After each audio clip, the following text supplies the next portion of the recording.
So of course it isn't the end, because there are problems, and these problems are created by the mind. So we figure out the basic thing, we've seen it, we've recognized awareness, but often, or almost always, the mind comes in and says, well, we believe that this awareness is personal. That's, as we said, aware is you are awareness, and we think, well, yes, that's me, the separate self. And But this is why we don't just have one 30-minute coaching session and done. exactly. So the first part is super, super, super simple. And then we spend the rest of the time getting rid of all the innocent misunderstandings. Yeah. Yes. And the basic core belief that we are a separate person. Because what is actually the case is that the more you become aware of this awareness, right, these moment to moment shifts, recognitions, the more you automatically actually start to see, well, wait a minute, this is not personal. But before you can know that directly, we need to help you along a bit, because the mind will just say, well, that's me, that's the person. Of course I'm a person, I'm a separate self. The What is thing that? doing the awareness is a me, a separate me. Yes. That's what it looks like. And that you that you put in on the many earlier pages, I go, yeah, that's me. That's my body. That's my mind. That's a separate me. That's Piers. Yeah. Yes. But so here is where we tell you that what is actually the case is that the idea of the separate self, this conglomerate of thoughts, feelings, sensations, ideas, beliefs, is actually what appears in you. So the separate self appears to awareness. Yeah. Little you appears inside big you, Yes. or small y you appears inside big y you. So you can't actually be the content, which includes the idea of being a separate person, appears to what you are. So this is all mind stuff, and there is something that is aware of the mind stuff. So Yeah. all there really is awareness, which includes the content that appears in awareness, tiny bit of which you call yourself.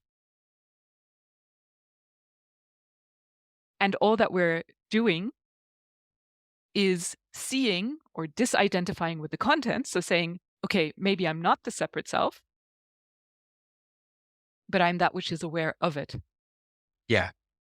And, if you make it sound a bit ridiculous, I mean, we might have a thought that says, I like broccoli, or broccoli's nice. Broccoli's nice, but bananas are nicer, right? Mhm. That's a thought that happens inside awareness. We also have this idea that there's a me that is a separate body mind. Now, at one level, at the level of mechanics, the broccoli banana thought is exactly the same as the I'm a separate body mind thought.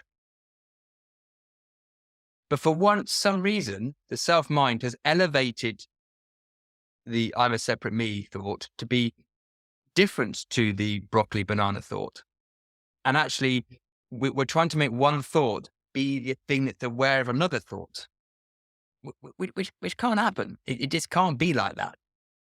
So that's what we've been taught, and that's how it might appear.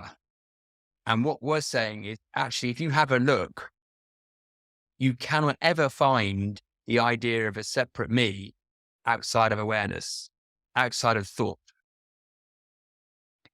Yes, and this is it's unusual and counterintuitive, because we are so trained, it's so ingrained to think of ourselves as a separate self. But the good news is that actually doing this inquiry, so shifting the attention to awareness, helps undo the stickiness of that belief through this act of inquiring. So it's not that we need to, it can help to look at how is the illusion or the belief of the self actually constructed, where does it come from. It may have evolutionary advantages. There's a whole body of knowledge around that, which can be helpful to understand. That's a different course. But at the same time, the good news is that simply doing the inquiry, just in the simple way we've suggested, also undoes the stickiness of this belief. Yes. And so that's, if you were thinking as you were listening to this, well, what's the point? We get this very, very simple instruction practice of just shifting from seeing yourself as the content to the capacity. What's the point of that? Well, one of the things it does is it loosens this idea that we are this separate thing that, has a capacity for awareness, and we are this separate body mind. It starts to loosen that, doesn't it? Yes. And one of the biggest problems clients have is that they want to understand that first. Right? So many people I know, and I was like that as well, well, how come I'm not a separate self? I don't get it. And until I get it, I won't do the inquiry. Which is chicken and egg, because the more you do the inquiry, the more you get the answer to that very question you're seeking. But we're seeking to intellectually get an answer to something we can only really get through inquiry. Exactly. So, and therefore, as a coach, you sound like a broken record that just goes, well, why don't you ever look yourself using inquiry? Why don't you ever look yourself using inquiry? And they go, well, but tell me about it. So you intellectualize with them for a while just to be pleasant. But until the rubber doesn't hit the road, until you really start to see that through the inquiry, which is a bit of the irony or the paradox of the whole of the chicken and eggness of this. Yes, completely agree.